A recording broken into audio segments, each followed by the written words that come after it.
ये कहानी है गुवाहाटी शहर में रहने वाली चार बहनें की। संपा, सोमा, संतना और प्रोणिता। वे चारों बहनें बचपन से ही पढ़ाई में अव्वल थीं और हमेशा कुछ बड़ा करने का सपना देखती थी। उनकी मां एक सरकारी स्कूल में शिक्षिका थी और उन्होंने अपनी बेटियों को शिक्षा का महत्व समझाया था।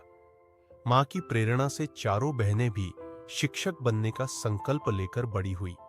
समय बीता, चारों बहनों ने अपनी मेहनत और लगन से शिक्षा के क्षेत्र में नाम कमाया। वे सभी गुवाहाटी के प्रतिष्ठित स्कूलों में शिक्षिका बनी और अपने अपने तरीकों से समाज में बदलाव लाने की कोशिश करने लगी। संपा सबसे बड़ी थी और गणित की शिक्षिका बनी। वह बहुत अनुशासन प्रिय थी और अपने छात्रों को न केवल पढ़ाई बल्कि अनुशासन और ईमानदारी का महत्व भी सिखाती थी। उसकी शादी उदय से हुई, जो एक इंजीनियर था। दोनों का एक प्यारी सी बेटी थी, रिया। संपा ने न केवल अपने स्कूल में बल्कि अपने घर में भी शिक्षा का वातावरण बनाया। वह रिया को रोज नई चीजें सिखाने की कोशिश करती और उसे आत्मनिर्भर बनने के लिए प्रेरित करती। सोमा दूसरी बहन थी, जो हिंदी पढ़ाती थी। उसे कहानियां सुनाना और लिखना बहुत पसंद था और इसी कला से वह अपने छात्रों को पढ़ाई के प्रति रुचि दिलाती थी। उसकी शादी दिलीप से हुई, जो एक बैंक में कार्यरत था। उनके 3 बच्चे थे, दीप, रूमी और प्रीति। सोमा के लिए परिवार और करियर में संतुलन बनाए रखना आसान नहीं था, लेकिन उसने कभी हार नहीं मानी। वह दिन भर स्कूल में बच्चों को पढ़ाती और शाम को अपने बच्चों की पढ़ाई पर ध्यान देती। संतना सबसे चुपचाप और शांत स्वभाव की थी, लेकिन विज्ञान के प्रति उसकी जिज्ञासा उसे सबसे अलग बनाती थी। वह स्कूल में विज्ञान पढ़ाती थी और हमेशा नए प्रयोगों से बच्चों को विज्ञान समझाने की कोशिश करती थी। उसकी शादी रवि से हुई, जो एक डॉक्टर था। उनका एक बेटा था, रिक।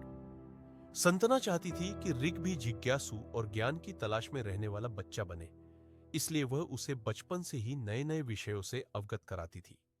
सबसे छोटी बहन प्रोणिता थी, जो सामाजिक विज्ञान की शिक्षिका बनी। वह इतिहास और समाजशास्त्र के माध्यम से बच्चों को अपने अधिकार और कर्तव्यों के बारे में जागरूक करती थी। उसकी शादी निताई से हुई, जो एक समाज सेवी था। उनके एक बेटा था, निर्वाण। प्रोणिता ने अपने बेटे को भी सामाजिक कार्यों के प्रति जागरूक बनाना शुरू कर दिया था। वह हमेशा कहती, शिक्षा केवल किताबों तक सीमित नहीं होनी चाहिए, हमें समाज के लिए भी कुछ करना चाहिए। चारों बहनों ने शादी के बाद भी अपने करियर को जारी रखा और अपने अपने घर और स्कूलों को बराबर समय दिया। वे हफ्ते में एक दिन एक दूसरे के घर मिलती, अपने अनुभव साझा करती और एक दूसरे को प्रेरित करती। उनके परिवार भी इस परंपरा का हिस्सा बन गए। बच्चे आपस में बहुत घुले मिले थे और बड़े होकर भी एक दूसरे के साथ खड़े रहने का वादा करते थे। चारों बहनों ने न केवल अपने परिवारों को संभाला, बल्कि अपने छात्रों के जीवन में भी बदलाव लाया। उन्होंने कई गरीब बच्चों को मुफ्त शिक्षा दी, जरूरतमंद बच्चों के लिए पुस्तकालय बनवाया और शिक्षा को समाज के हर कोने तक पहुंचाने के लिए काम किया। समय बीतता गया, लेकिन उनकी मेहनत और लगन से समाज में बदलाव आता गया। उनके पढ़ाए हुए बच्चे बड़े होकर अच्छे पदों पर पहुंचे और शिक्षा के महत्व को समझने लगे।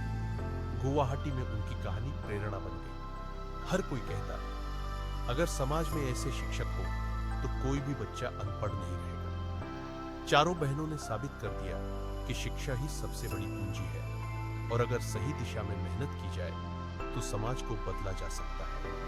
वे आज भी अपने कार्य में लगी हुई है और आने वाली पीढ़ियों के लिए प्रेरणा बनी हुई है।